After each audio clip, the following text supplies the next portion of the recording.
हर हर महादेव मेरे दोस्तों। सावन के महीने में तुलसी को जल देने से मनुष्य के कौन से पाप नष्ट होते हैं और कौन से फलों की प्राप्ति होती है, आइए जानते हैं इस वीडियो में। मित्रों, सावन के पवित्र महीने की हार्दिक शुभकामनाएं आप सभी को। यह महीना भगवान शिव जी की पूजा के लिए समर्पित होता है और उसमें तुलसी माता की विशेष रूप से पूजा की जाती है।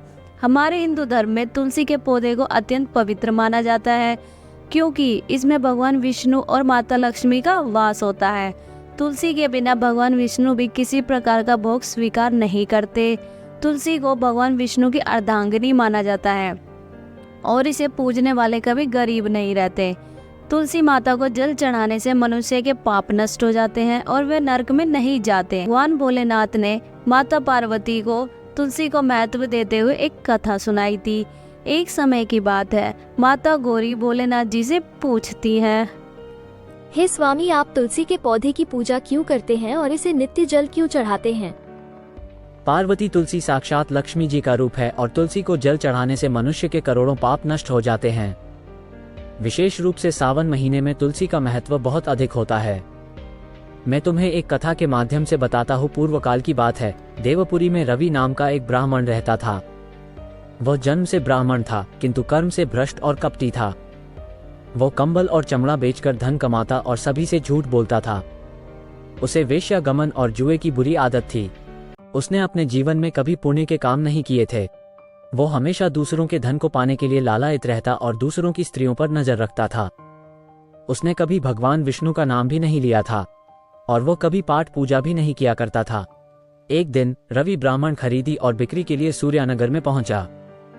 वहां सरस्वती नदी बहती थी जहां दूर दूर से लोग स्नान करने आते थे। उसने वहां एक आश्रम में ठहरने का निश्चय किया जहां कई विद्वान ब्राह्मण भगवान विष्णु की पूजा कर रहे थे। पाखंडी रवि भी उनके साथ रुक गया और भगवान विष्णु का नाम सुनने का अवसर प्राप्त किया। वो हर रोज तुलसी के पौधे में जल चढ़ाने लग गया और नियमित रूप से तुलसी जी की पूजा करने लग गया। वह बाकी ब्राह्मणों की तरह पूजा पाठ करने लग गया और वह प्रतिदिन भगवान विष्णु का ध्यान भी किया करता था। लगभग 1 माह तक ऐसा करता रहा। एक दिन रवि ब्राह्मण को सर्प ने काट लिया और उसकी नींद में ही मृत्यु हो गई। ब्राह्मणों ने उसके मुख में तुलसी पत्र और तुलसी का जल डाला किंतु वो होश में नहीं आया। उसकी आत्मा को लेने के लिए यमदूत आए और उसे यमलोक ले जाने लगे। यमदूतों ने उसे बताया कि उसने अपने पाप के कर्मों के कारण मृत्यु पाई है और उसे नरक में ले जाया जा रहा है। यमराज के पास पहुंचने पर चित्रगुप्त ने रवि ब्राह्मण के कर्मों का लेखा जोखा पेश किया। यमराज ने उसे कुंभीपाक नरक में डालने का आदेश दिया। यमदूत उसे नरक की ओर ले जा रहे थे जब देवता के गणों ने देखा।